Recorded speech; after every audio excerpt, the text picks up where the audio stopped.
So this is a review for Viva Buddy, released in 1934. It's the 94th in the series, and it's directed by Jack King. As you've probably guessed, based on the quality of the video in front of you, no restoration really exists of this one, so I've had to do what I could with what I got. So yeah, this probably came from a VHS, given the scan lines and that, but anyway, it is what it is. So hopefully this one will get restored at some point. I can't show you the full thing here due to copyright on YouTube. If I try and upload it, it'll just get blocked. So in case you haven't seen it, and chances are you probably haven't, all it is that Buddy is a Mexican troubadour, and he sees Cookie, who is a dancer in this one, but later on we see Pancho ride into town and cause all sorts of mischief, and that includes him wanting to take Cookie, who just dances briefly in this one, for himself, and well, Pancho and Buddy end up getting into a fight, so not much really to it. First up you're going to see is a re-edit of the original commentary I did before I had to take that down, and then you hear some new thoughts from me, including what this cartoon is actually inspired by. So, without further ado, let's get into it. And as you probably guessed by the title, Viva Buddy, well, of course it's going to be a Mexican-themed one. Gotta love gags like that. And being a Jack King one, I'm expecting some crazy, more wilder gags, considering this period of time. I mean, you know, not as wild as maybe what Tex Avery and Bob Clampett did, but it's actually pretty solid. I mean, according to this, all towns are, it's just men in this town. They sleep all day unless music is played. I mean, there's actually only one woman in this one, and that's of course Cookie, which we see later, and she just does this little dance. Everyone now gets up and they're just happy. Oh, and back to work too for that waiter too. I would argue with this particular short, if you took out Buddy and you replaced him with Porky, it'd be almost like a Porky short, at least in the, you know, maybe within the first 20 or so. That's what I think anyway. You'll see in a moment the Marx Brothers. I always love me with some Marx Brothers. And at that point, it was still the four Marx Brothers, although not long after this cartoon, there would be the three Marx Brothers. But gee, you know, Buddy must be, you know, he's acting all tough and everything, and yet, oh wow, look at that animation there. That's pretty cool. I like this dance animation, and it's pretty solid. I wonder who did this. I mean, look at the belly, the way it just moves. It's pretty cool. And also Cookie looks like she went back to original design, because some of the recent Buddy cartoons, she seemed to have a redesign, and yet now she doesn't. Now she's back to the original. It's weird. But I like this, the gag here, how he's actually skating around in those spurs. I'm pretty sure I've seen that gag before somewhere else, but I can't really put my finger on it. Yep, gotta do a butt gag, rather. Jag. What is it? What is a jag? But I would argue that that's a wasted opportunity. Maybe should have shot the two guns or something, but anyway, that's fine. But I like how it ends as well, like, the two just basically make up. It's like, okay, we've had our fight, and yep, sure. So yeah, this one is the last Jack King Buddy short of 1934. The last one will be directed by Ben Hardaway, so those are my original thoughts. Now, what's interesting about this one, I didn't realize it at the time, is that the title is actually a takeoff from the movie Viva Villa from 1934, and that stars Wallace Beery. And he had this manufactured on-screen persona, like he was like a lovable slob.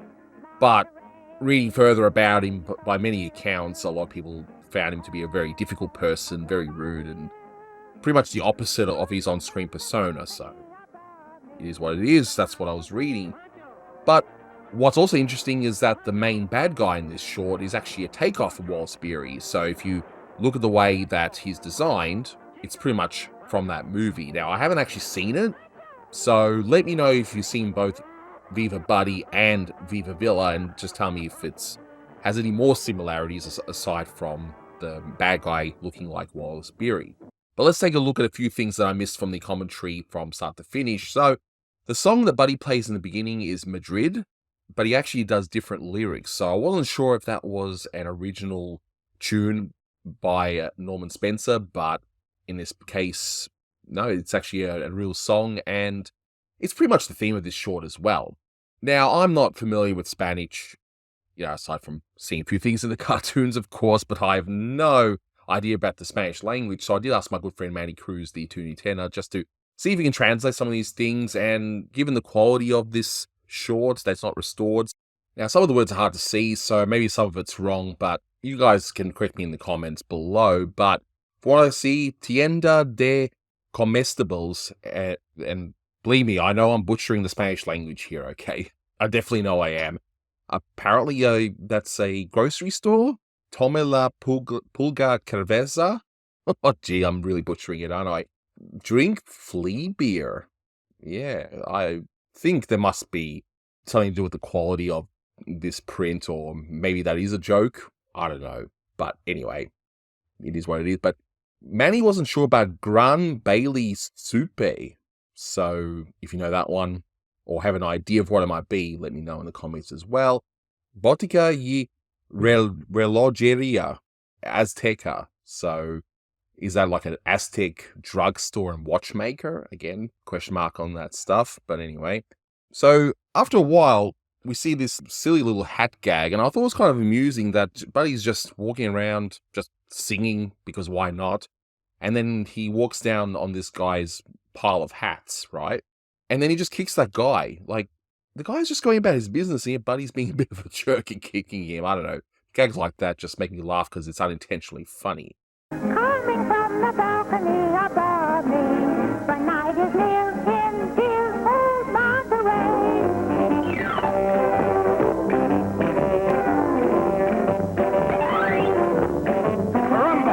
And then we see Cantina El Mucha. I'm pretty sure we can figure that one out without knowing Spanish, right? And naturally, yes, I know. According to this short, apparently all Mexicans are lazy unless food and dance is involved. But at a guess, they're probably just playing up the whole idea of siesta, having lunch and then just resting it off, sleeping off all that food or whatever. But you do have to wonder why there's a chicken on the guy's belly. I thought that was kind of weird. But I have to admit, the jumping beans gag, yes, it's obvious, but the beans playing checkers while the guys are sleeping, I can see it's clever. It's all right. It's all right. I got a little chuckle out of that. It's a bit silly. It is what it is. So Buddy puts a coin in this guy's mouth. Of course, the guy may choke, but whatever. You think too seriously about these things. And the guy just plays with his feet. He just wants to still stay asleep. I thought the animation there was pretty good. The song there appears to be an original by Norman Spencer, by the way. I couldn't find any other details on it.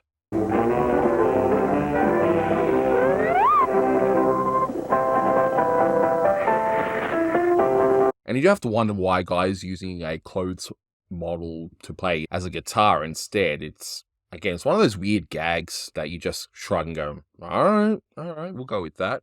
But there's a nice animation when Buddy is all of a sudden changing the guitar chords with his teeth, which, again, sure, why not? We'll just go along with it. And the guitar plays itself. So I like the animation now. I wonder who would have done that.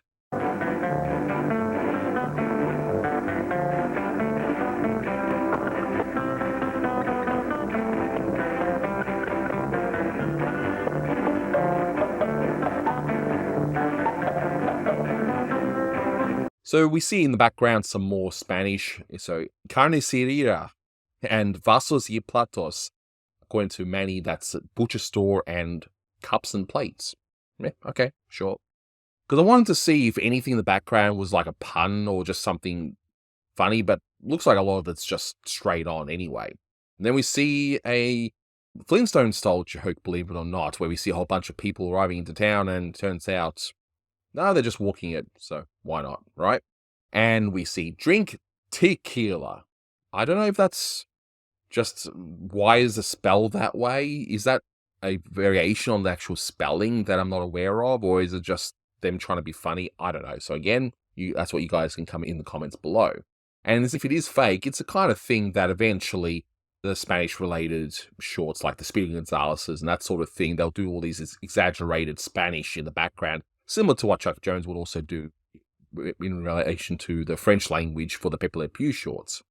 But we see Pancho is a really bad guy because we see some animal cruelty, the horses here.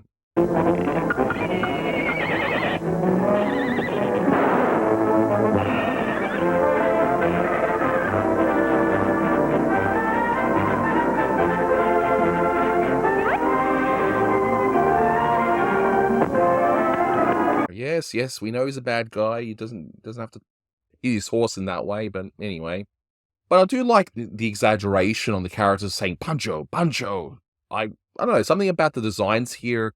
It's similar to what Jack King did in some of the other shorts like Buddy's Bearcats and Buddy the Detective, where you got those grotesque close-ups and exaggerated shots. So he definitely continues that here. Now, I already mentioned in the audio commentary that the Marx Brothers are the ones in the bed, and there were 4 at the time. I do like the idea here that everyone was saying Pancho, Pancho, Pancho, and then the Marx Brothers, just a bit of a pun there, like, hey, then it's Zeppo, Harpo, Chico, and Groucho. I do have to wonder, though, why did Harpo speak when he's actually the silent one? Because if you haven't seen the Marx Brothers, and believe me, stop what you're doing now and watch them, okay? Because they are one of the greatest comedic teams of all time. But Harpo doesn't speak. So, anyway, whatever. Again, overthinking, whatever. So I like how Buddy just ends up squirting a banana in Pancho's face. Just because. Why not? And we get that wonderful grotesque close-up of Pancho, which again lends to the fact that, yes, they were caricaturing Wallace Beery here. I do wonder if the other exaggerated close-ups were caricatures of any other characters, maybe from that same movie that Wallace Beery was in. I don't know. But anyway. And yeah, as mentioned in the track, I love the animation of Cookie's dance in this one.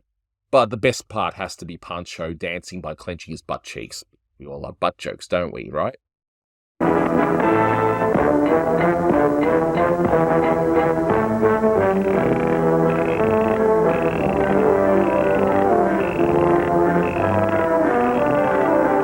And then he just randomly asks Cookie to marry him because that's what bad guys do. They just see someone and go, yep, you're going to marry me. Yes.